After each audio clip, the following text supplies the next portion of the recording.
Hey folks, welcome back to our Dice Tower preview. I'm Mark, and today we're taking a look at Wild Serengeti. Wild Serengeti is brought to you by Bad Comet.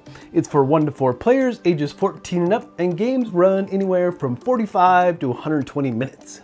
Welcome to the Serengeti.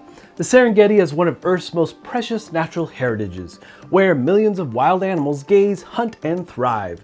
The Good Comet Society, the world's largest and most prestigious nonprofit scientific organization, is holding a contest to promote environmental conservation. We invite you and other talented directors to produce the greatest wildlife documentary ever filmed in history, Wild Serengeti. Everyone will be given a fair chance, but only a single film will be selected as the best documentary and shown on screens worldwide. Discover new animals, capture rare footage, and use your resources strategically to produce the most beautiful and inspirational documentary known to humankind. Wild Serengeti combines the joy of puzzle solving and elements of set collection and engine building to create a deep and unique strategic experience.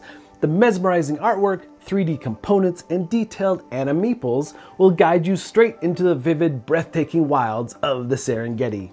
In order to gain victory points, you must complete scene cards by placing the animals on the main board in the same pattern as shown on the card. So your goal here is to be the player with the highest documentary score at the end of the game. Let's see if you have what it takes. So the game consists of 6 rounds. You will be using the Rock of Ages to track this, and along the way you'll be collecting coins, and in rounds 4 and 6, potentially you're going to get an award. There are several awards that could be placed here, so it's going to vary every game, but you hope to achieve those and get more points. Again, it's all about getting the highest documentary score. You have the main board where you're going to be placing all the animals, trying to create that ultimate scene for your documentary. And you have the action selection board, where you'll be moving animals from the board to the main scene or the main board, or you'll be manipulating how these animals are moving across the plains. And all kinds of different opportunities down here. We'll take a look at those actions in a minute, but there's also your video playlist that you're putting over in your play area. This is going to consist of a video play bar. You're going to have your cards for the different scenes that you've created, as well as cards that you're trying to work on to create those scenes. And then there's various tokens. First we have coins. Coins are key. You have to spend money in order to make this documentary. So you use coins to activate the different action spots. Then we have food. Food is part of free actions. You can spend food to move animals across the world and set up your different scenes according to what you need. Now, also you have special effects. Special effects allow you to ignore terrain requirements of a scene card, throwing in that special effect, artificially in your documentary. Now, the main thing you're doing in this game is setting up your scene on the Serengeti. Now you have scene cards to help you on your way. A lot of the time, animals are going to be required to be in a specific terrain type. So on the main board, there's icons that will be matching what the scene card calls for. Now, there are 3 main types of scene cards. First, we have the terrain scene. And this one requires that animals be on specific types of terrain. They don't have to be next to each other. They don't even have to be in order. They just have to be out in the Serengeti in those specific spots. And then we have the straight line scene. Now, again, animals don't have to be right next to each other. They just have to be in a straight line, and they have to be in the specific order that the line calls for.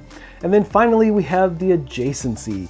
This is the one where you have a central animal, and any of the 8 spots around the animal can hold the requirement of the 2 animals next to each other, as long as, again, if there's a matching terrain type, you have to have that for that specific animal. But you do have a central animal for these adjacencies and some options there as you place them and move them and manipulate them across the board. Now, these cards are going to do other things as well. As you complete scenes, they're going to give you rewards. Sometimes rewards are just in the documentary points to move you along the track on the board.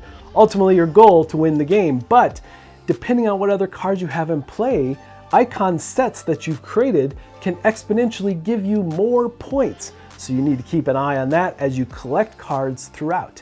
And then you also just have some basic rewards like getting meat or effects, different things like that. And also there are hearts that you can basically score points at the end of the game. And there's a handy reference guide to help you learn all the different icons and what different sets that you can create. So how are you going to set up these scenes? Well, you're going to be performing actions, and you have to spend coin in order to do actions in this game. So use your coin wisely. Now, the thing is, there's slots on the different actions available, and if they're ever full, then you have to pay extra coin to take advantage of that particular action. Or potentially you might take a second action by spending extra coin as well. But in general, you spend 1 coin to perform an action. And the different main ones that you're going to be performing are like discovering the carnivores or the mammals or the scavengers, or you'll get the herbivores. And simply you're going to be grabbing one from the action board and placing it out into the Serengeti. Now, the thing here is that animals can only occupy 1 spot, so you can never double up on a spot. So you're gonna have to be manipulating and moving things if you need a specific setup for your scene cards. Then you also have actions like swapping animal position, or moving an animal up to 3 spaces, or simply drawing a new scene card, or finally refreshing the whole scene card list if you don't like any of the options that are currently out there and available to you. And then there's some free actions. If you have scene cards in your hand that you don't think you can complete or don't want, you can discard those. But really, you should save those and discard 2, because anytime you discard 2 scene cards, you gain a coin, which could be a good strategic thing to do late in the game to give you an extra action that you can perform. Now, also, you can complete a scene card for a free action, as well as spend your meat and your effects tokens to happen to position animals for that scene that you want to complete. Those are all free actions that you can perform.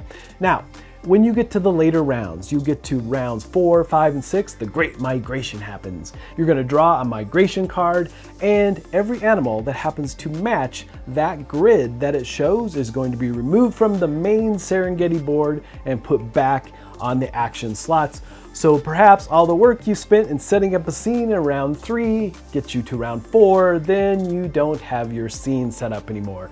So you have to be mindful of that Great Migration, because it's going to happen in those late rounds. And so that's the basics. Your main goal, obviously, again, is to get documentary points and be the ultimate director by the end of round 6.